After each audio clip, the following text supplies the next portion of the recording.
I genuinely didn't think there were places like this in Melbourne. You could be anywhere in the world right now. G'day legends, welcome back to Parts Unknown Melbourne. I'm Moose. And I, of course, am Gandalf. Today we're in Port Melbourne looking for the best places to eat, drink, and even find the spirit of Tasmania. We're here to find the best places to eat, drink, and everything in between. The only thing is, we don't know where it's going to be. We're just going to have a wander and see what tickles our fancy. Let's get into it.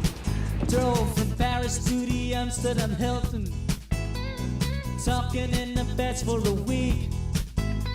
The newspaper said, say what you're doing in bed. I said, we're only trying to get us some peace. Christ, you know it ain't easy. You know how hard it can be. The way things are going, they're gonna crucify me. Saving up your money for a rainy day, giving all your clothes for charity. Last night the wife said, oh boy. Nestled amongst the pier and the apartments of Port Melbourne, you'll find Generations, a cafe, bar and grill serving all. It's also right next to the Spirit of Tasmania, so you can think about your next holiday trip while you dine. Cafe, bar and grill. I think the grill's one easy because the fish is very close. Anyone who knows me knows that I love Orlando Bloom, and my favourite movie of his is Pirates of the Caribbean. So to find a Pirates of the Caribbean themed establishment was awesome. What makes it Pirates of the Caribbean themed, you may ask?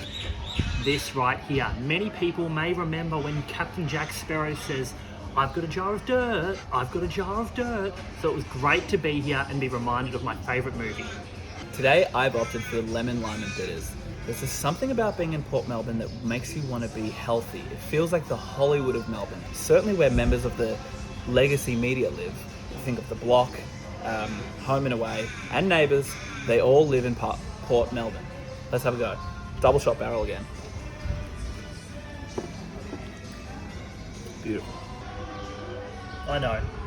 I'm disappointed as well. I could lie to you and say it's a bourbon. This is a Coke. You're saying, Gandalf, where's your beer? I'd be asking the exact same question. However, due to circumstances out of my control, my GP has flat out told me if I do have another beer, I will. Believe me, there are very good reasons I'm not drinking a beer today. So let's just, get this shit over with. The cool thing about Port Melbourne, especially when you're near the pier, is that it feels like a Grand Theft Auto map. There are ladders everywhere, abandoned work sites, and bridges that go to nowhere. Your creativity comes alive and it feels like a lot of fun. If we had to look at one downside of Generations, it would be the menu. I had a look and it has a section saying cold drinks. Then it also has beer. This made me have to go up to the waiter and ask, does that mean the beer isn't cold? Luckily for me it was. However, very, very, very confusing. Did you know that hotels often won't have a 13th level because people find the number 13 to be bad luck?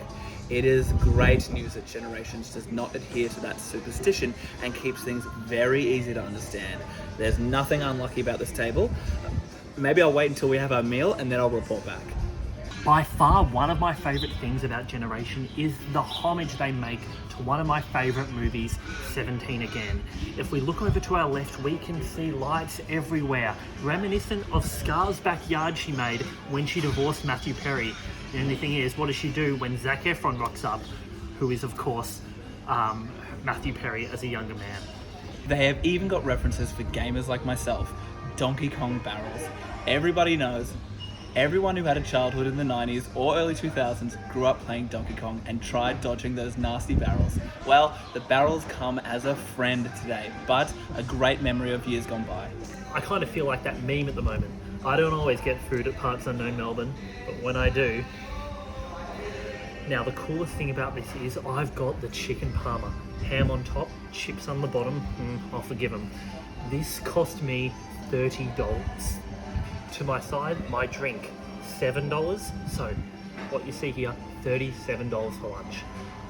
Plus I also drove.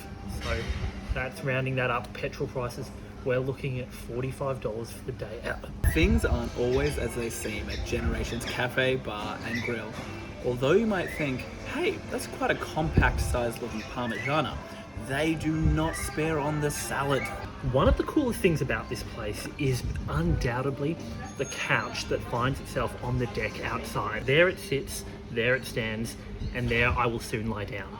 It's very refreshing to see a couch outside that isn't in front of some Northsiders share house. They got sick of it, they didn't want to take it to the tip, they just simply dumped it on the curb for the world to take care of. The great thing about Melbourne is that there are so many hidden gems here that you wouldn't want the price tag to deter you from having a great meal. That's why the Moose has started doing Uber Eats. So, if you see me out there, give me a hello, wish me good luck, and I'll be on my way. Well, it's that time of day again, time for Gandalf's final skull, which of course today I'm having Coca-Cola.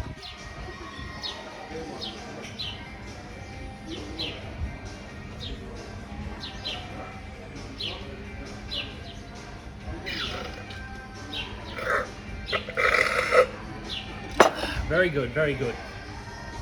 Let's get out of here and give you our final thoughts. Christ, you know it ain't easy. You know. There you have it, another episode of Parts Unknown Melbourne in the books, episode 15. Thanks for watching. Generation Cafe, Bar and Grill, and so much more. Great food, great drink, and awesome views. Thanks so much for watching. We'll be back. As for now, I gotta go find a bathroom.